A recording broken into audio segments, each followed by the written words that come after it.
भारत सरकार हो या प्रदेश सरकार हो, कोई भी योजनाएं आती हैं विशेषकर महिलाओं के लिए, तो हम महिलाएं तो लाभान्वित होते हैं। लेकिन आपका एक प्रश्न बहुत अच्छा है कि योजनाएं आती हैं लेकिन आम जनता तक नहीं पहुंच पाती है। इसका मुख्य कारण क्या है? एक होता है स्कीम लेके आना सरकार के द्वारा, और एक होता है उसको एग्जीक्यूट करना।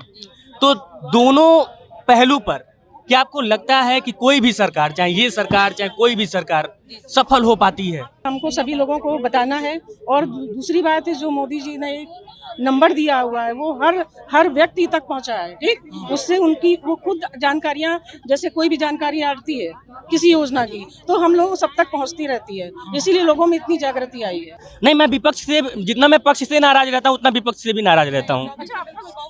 दोनों से। हाँ, उसका कारण भी है। अब मैं बस इतना बताइए कि स्कीम लेके आना और उसको एग्जीक्यूट करना, दोनों में कितना अंतर पाती हैं आप? सर, जब तक वो आखिरी व्यक्ति तक, इस देश के आखिरी व्यक्ति तक नहीं जाएगा ना, तब तक हम लोग सिर्फ और सिर्फ पोस्टर और बैनर लगा सकते हैं, तब तक हम बड़ी बड़ी बातें कर सकते हैं, तब तक हम चुनाव के लिए, मतलब कि जो चुनावी एजेंडे होते हैं कुर्सी पाने का। एक्चुअली सर, ये जनता पे निर्भर करता है कि जनता उनको कैसे। मैं डिप्लोमेटिक जवाब नहीं चाहता हूँ, मैं वो जवाब चाहता हूँ जो एक इस देश की जो है जागरूक लड़की को जानना चाहिए, समझना चाहिए और सच्चाई सामने लेके आनी चाहिए, लोगों को बताना चाहिए। नमस्कार, इनसाइड भारत टीवी देख रहे हैं आप, मैं हूँ विकास गोस्वामी। मुख्यमंत्री का शहर है और यूनिवर्सिटी के ठीक सामने हम लोग हैं, गोरखपुर विश्वविद्यालय के ठीक सामने मोदी जी का बड़ा बड़ा पोस्टर और ये सेल्फी पॉइंट है जहाँ पे नेताजी लोग शानदार मोदी जी के साथ सेल्फी ले रहे हैं। और इधर जो है आपको तमाम वो चीज़ें दिख जाएंगी जहाँ पे मोदी जी ने हमारे देश के लिए क्या क्या किया है, हमारी देश की महिलाओं के लिए क्या क्या किया है, और तमाम मतलब कि वो उपलब्धियाँ जिनको बड़े बड़े बैनर और पोस्टर में दिखाकर लोगों को जागरूक किया जाएगा, क्योंकि लोगों को पता होगा कि नहीं पता होगा कि मोदी जी ने क्या क्या किया है। तो इसी वजह से ये सारी उपलब्धियाँ यहाँ पे गिनाने के लिए लोग आए हुए हैं। यहाँ पे बहुत सारी महिलाएँ हैं।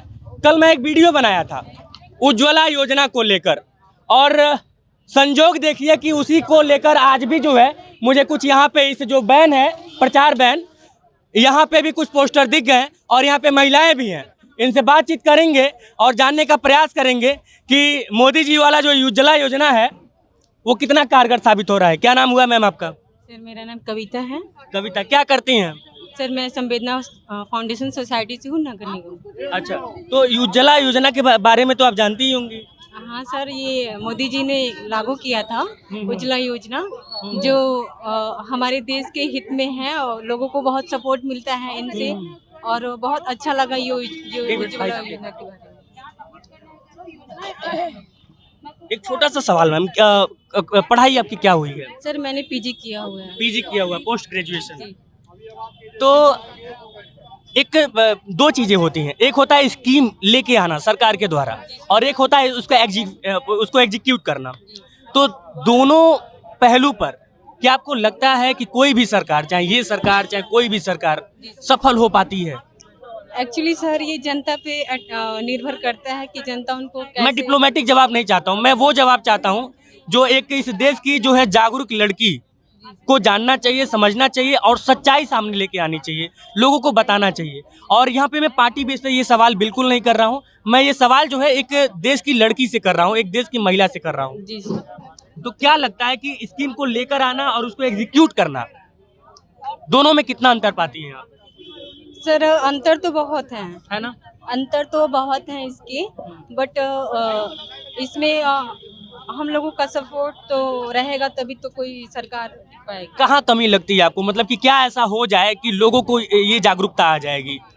सर, हमको उनको अवेयर करेंगे, अवेयरनेस ही सबसे ज़्यादा। एजुकेशन और अवेयरनेस, ये सारी चीजें के लिए सबसे ज़्यादा उनको शिक्षित करना है, उनको बताना है कि हाँ मतलब ये जो हमारा जो ये कोई भी योजना है, कोई भी योजनाएं चल रही हैं, तो उनको उनके बारे में हमको सबसे ज़्यादा उनको बताना है, समझाना है कि ये अवेयरनेस है। उनको काफ़ी सपोर्ट करना है कि उनको क्या लाभ है, उनको किस लाभ से वो वंचित हैं हमारे मोदी सरकार। मैम थोड़ा सा एक्सपीरियंस लग रही हैं, चूंकि आपके पास काफ़ी अनुभव भी होगा, आप गृहिणी भी हैं, घर भी संभालती होंगी और घर का जो बजट है वो आपके हाथ में होगा, चाहे कोई आपके घर में कितना भी बड़ा अधिकारी हो बाहर, लेकिन होम मिनिस्टर आप हैं अपने घर की। क्या नाम हुआ आपका? पद्मा गुप्ता, महानगर उपाध्यक्ष। आप भारतीय जनता पार्टी से हैं, तब तो और ज़्यादा खौफ खाते होंगे। ऐसा कुछ नहीं है। मतलब एक तो महिला, ऊपर से अगर वो राजनीति में है तो सोचिए उनका वर्चस्व क्या होगा, है ना। मैम अभी मैंने एक बात कहा, आप एक छोटा सा रिक्वेस्ट कर लूँ आपसे, पार्टी की जो भी आप हैं पदाधिकारी वो बन के मत बात कीजिएगा, एक महिला बन के हम लोग बात कर लेंगे। मैम अभी जो मैंने इनसे सवाल किया कि जब भी कोई स्कीम आता है, कोई भी सरकार है, चाहे वो कोई भी सरकार हो, भाजपा की सरकार हो, पिछली सरकार हो, कांग्रेस की सरकार हो, कोई भी सरकार हो, तो अभी तो हम लोग पिछली कह ले रहे हैं, कुछ दिन बाद पता नहीं फिर हम लोग को कभी हुआ करता था ऐसा कहना पड़ जाए जो परफॉर्मेंस है। नहीं, मैं विपक्ष से, जितना मैं पक्ष से नाराज रहता हूँ उतना विपक्ष से भी नाराज रहता हूँ, दोनों से। हाँ, उसका कारण भी है। अब मैम बस इतना बताइए कि स्कीम लेके आना और उसको एग्जीक्यूट करना, दोनों में कितना अंतर पाती हैं आप? देखिए, अब आपने कहा है कि हम अपने सरकार के बारे में तो बोल नहीं सकते हैं। नहीं, मैं बस सच्चाई जानना चाहता हूँ, एक महिला। ऐसा है, जितनी भी योजनाएं आती हैं सब लागू होती हैं। नहीं, मैंने कहा कि जमीन पे लेके आना, और मैंने आपसे रिक्वेस्ट किया है मैम कि आप पार्टी की पदाधिकारी बन के बात नहीं करेंगे, एग्जीक्यूट करना, क्योंकि अभी भी वाकई में हमारे समाज में ऐसी महिलाएं हैं जो कई सारी चीज़ों को लेकर वंचित रह जाती हैं, कई सारी चीज़ों को लेकर। तो धरातल पे वो चीज़ कैसे हो पाएगी, कैसे हम लोग उसको उस परफॉर्मेंस को 100% फुलफिल कर ऐसा पाएंगे? है, हमको सभी लोगों को बताना है। और दूसरी बात है, जो मोदी जी ने एक नंबर दिया हुआ है वो हर व्यक्ति तक पहुंचा है, ठीक। उससे उनकी वो खुद जानकारियां, जैसे कोई भी जानकारी आती है किसी योजना की, तो हम लोगों सब तक पहुंचती रहती है, इसीलिए लोगों में इतनी जागृति आई है। मतलब आपको लगता है कि जागृति आई? हम मिलते रहते हैं, सबसे बात करते हैं, टेम्पो में बैठे रहते हैं, वहाँ बात होती है, बहुत जागृति है, बहुत बदलाव आया है। आप कह रहे हैं पार्टी की बेस पे ना बोलें, हम निकलते हैं, लाभार्थी योजना ये जिस एरिया में निकलते हैं जरूरत से ज्यादा लोगों को मिला है। मैम क्या नाम हुआ आपका? मैं एडवोकेट पूजा गुप्ता। मुझे लग ही रहा था कि आप कुछ ना कुछ मतलब ऐसे प्रोफेशन से होंगी, क्योंकि इतना ज़्यादा या मतलब कि बोलना जो है वो या तो कोई वकील कर सकता है या फिर शिक्षक कर सकता है। सेम सवाल आपसे भी मैम कि जो स्कीम आती है, कोई भी सरकार जब स्कीम लेके आती है तो उस स्कीम को लेके आना, उसका प्रचार प्रसार करना एक पहलू होता है, और दूसरा उसका जो पहलू होता है वो ये होता है कि उसको एग्जीक्यूट कैसे किया जाए, कैसे हो पाएगा, क्योंकि 100% आपको भी लगता होगा कि 100% नहीं है। बोलने दीजिए। देखिए, सबसे बड़ी बात यह है कि मैं ये पार्टी कार्यकर्ता की तरफ से नहीं बोल रही हूँ, मैं एज एक महिला, एक अधिवक्ता, एक आम नागरिक के नाते मैं कहना चाहूंगी, भारत सरकार हो या प्रदेश सरकार हो, कोई भी योजनाएं आती हैं विशेषकर महिलाओं के लिए, तो हम महिलाएं तो लाभान्वित होते हैं, लेकिन आपका एक प्रश्न बहुत अच्छा है कि योजनाएं आती हैं लेकिन आम जनता तक नहीं पहुंच पाती है। इसका मुख्य कारण क्या है? तो इसका सबसे बड़ा मुख्य कारण है lack of awareness, lack of information, lack of knowledge. इतनी योजनाएं आती हैं, हमारे सामने युवा बैठी हैं, हमारे साथ युवा बैठे हैं, इनको बहुत सारी जानकारियां नहीं है, बहुत सारी ऐसी योजनाएं जो लड़कियों के लिए, बहुत सारी योजनाएं महिलाओं के लिए। तो हमें बिल्कुल एज ए आम नागरिक सबसे पहला काम क्या करना है कि लैक ऑफ अवेयरनेस जो है, अवेयरनेस को उसको दूर करना है। हमें उस जो भी योजनाएं आई हैं उसके प्रचार प्रसार को बढ़ाना है। योजनाओं का लाभ क्या है ये तो सबको पता होता है, लेकिन उसके तहत क्या क्या दस्तावेज लगते हैं, क्या क्या जरूरतें होती हैं, उन दस्तावेजों को कहाँ जमा करना है, टॉप टू बॉटम जो भी प्रोसीजर है उसको जानना हर एक आम नागरिक का मूल अधिकार है। भारतीय संविधान में मूल अधिकार है और मौलिक कर्तव्य है, तो जहां हमें अधिकार मिलता है तो कर्तव्य अपने आप आ जाता है। अच्छा मैम, कहाँ की आप रहने वाली हैं? मैं बिल्कुल गोरखपुर के। आपके पति क्या करते हैं? वो व्यापार करते हैं, बिजनेस है। घर में सबसे ज्यादा किसकी चलती है? हम दोनों की चलती है, बिल्कुल बराबर। एक गाड़ी के दो पहिए है तो किसी की ना ज्यादा ना किसी की कम। वो मेरा सम्मान करते हैं। पढ़ाई में वो भी वकालत किए हैं? नहीं, वो ग्रेजुएशन है, वो business, he is a very good and successful businessman right now.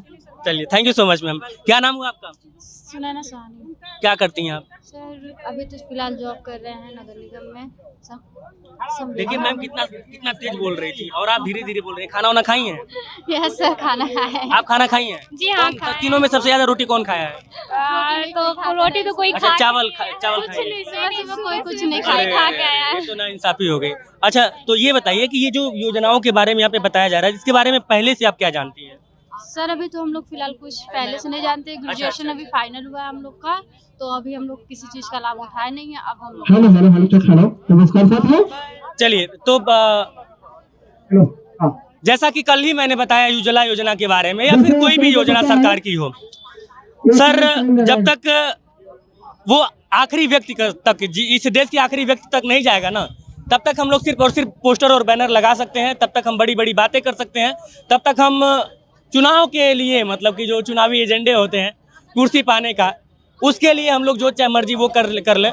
लेकिन सच्चाई ये है कि जब तक ये योजनाएं आम जनता तक और आखिरी व्यक्ति तक नहीं पहुंच जाता, तब तक आप इसको चुनावी ढकोसला मान सकते हैं। मैं किसी सरकार की बुराई नहीं कर रहा हूं, मैं आपको सच्चाई बता रहा हूं।